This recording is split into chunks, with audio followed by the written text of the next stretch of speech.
So we'll go ahead and get started with Coach Tabor. I don't see any hands raised, so I will turn it over to the floor to get started. Afternoon, everybody. How you doing, Coach? David Newton here. How you doing? Good to see you, David. How you doing? Good. So a lot of turnover, obviously, with the new staff and everything. Which mean, although you got your specialists back, you can have a lot of other new pieces in there. Anybody jumping off right now, looking really like they can make an impact for you? Not yet. But at the same time, I try to keep an open mind in everything. You know, this is kind of the time of year, in my opinion, that as coaches, we're supposed to help the players develop their craft and set them up to put themselves in position to make a run for the team in training camp. So that's what we're concentrating on right now. For us in our world, it's not a lot about schematics. It's a lot about just fundamentals and trying to hone in some of the things that they can get better so they can improve their game. So that's what we're doing. I appreciate it. Yep. Hey, Chris. It's Joe Person. Good to see you, man. Good to see you too, Joe. Was going to see if you could kind of give us an early look at what the return competitions would look like at punt and kickoff. I think it's just an open competition right now. You know, we have some guys that we're kind of working through. You know, some of the rookies just showed up. I don't want to specifically talk about any names because I'm always afraid that I'm going to forget somebody's name, and that would be bad business on my part. But it's going to be a work in progress. But I'm excited about the guys that we have, just because I know how hard they work, and that'll give us a chance. You know, and so that's kind of where we're at right now.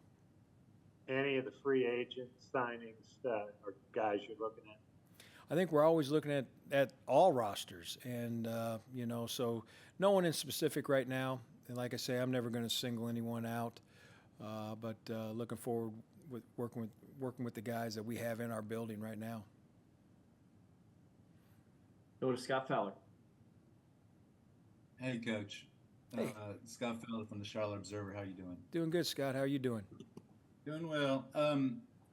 You really do have a solid group coming back, and probably less questions about it than a lot of places on the team. But I'm sure you're always vying for improvement. So specifically, where do you want the special teams units to improve this year? Oh gosh, in a lot of areas. You know, when you study the tape tells you that we got a lot of work to do. Obviously, one thing statistically that sticks out is we had too many penalties, and I got to do a better job of coaching in those areas, especially in the punt return game. We got to clean up some things, and we're working hard at that. But just other things, you know. I mean, I think that we can be a better kickoff coverage team. I think we can be better in the punt phase and in protection. There's a lot of areas. I mean, of the 6 phases, you're always looking to improve something, and we have enough to keep us busy through this time and training camp right now. Thank you. Darren? Chris, I know you don't want to single anybody out, but Demir Bird's new guy here, he's returned in the past. He's played a lot of different roles. I mean, where does he fit into this mix? And do you kind of, with so much competition at receiver on offense, do you sort of lobby for somebody from that group to play a lot of those different roles? I don't lobby for anybody, to be honest with you. I think what lobbies is the player's performance and the player's tape. I mean, you mentioned the Birdman there. I had him in Chicago. He's a really good football player. Glad he's on our roster. But there's a lot of other guys on our roster also that I feel good about. You know, like I said, going back to my opening statement, not to dodge your question, but really right now, my time is just to help them develop. You know, what is today's May 16th. And I just have to try to hopefully give them some tools and keep helping them so that when we get to training camp, then they're playing and fighting for jobs. And the more competition you have, the better. That shows that you like your roster.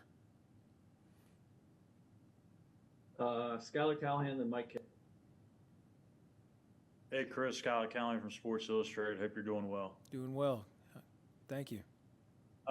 Wanted to get your thoughts going back to the decision you guys made earlier in the offseason between Zane and Eddie. Just how difficult of a decision was that for you? how much of an impact, a part did you have in that decision? And then what made you feel comfortable that Eddie was your guy moving forward? Well, it's a good question. Both really good players, and like I always do each and every year, I will always kind of keep it and talk about the players that we have here on our roster. Appreciate what Zane did for us. But having Eddie back, we're excited about having Eddie back. I think he's a good football player. He had a nice season. I think he finished #1 in the league, and that's something that he needs to continue to chase. But real fortunate to have him, and then obviously real fortunate to have Johnny and JJ back with him, because that's part of the dynamic that can help a kicker be real successful. So I'm pleased with the 3 guys that we have on our roster right now. Hey, Chris. Hope all is well. Good to see you again. Good to see you.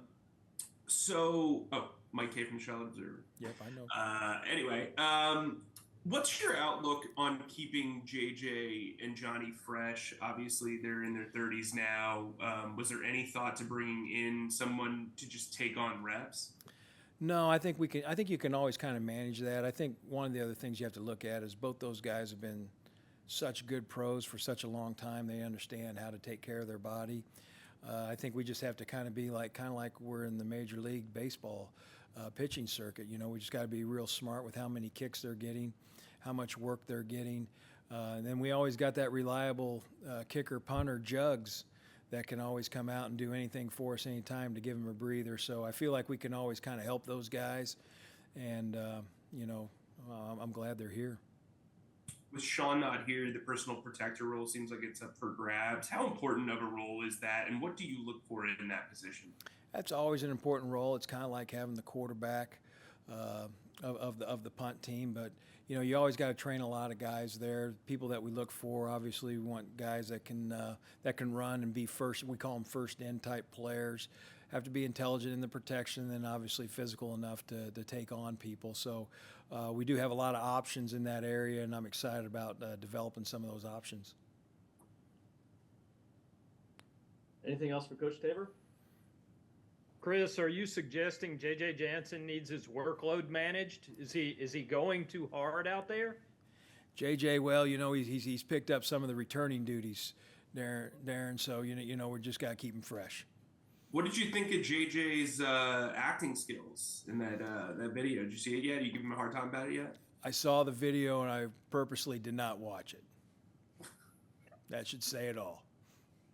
Hey, I'll ask another one, Ryan. We've been asking everyone about Bryce Young, so we might as well ask you as well, Chris. You were in Chicago, I think, when they drafted Justin. What's it like to be on a staff when you bring in one of these, very high draft picks at that position? To be honest with you, I don't give it a lot of thought. I'm glad he's here. I think he's a really good football player. Just watching him out on the field, throw it around, I'm excited for him. But trust me, there's enough on my plate to keep me busy, so I don't even venture down that road.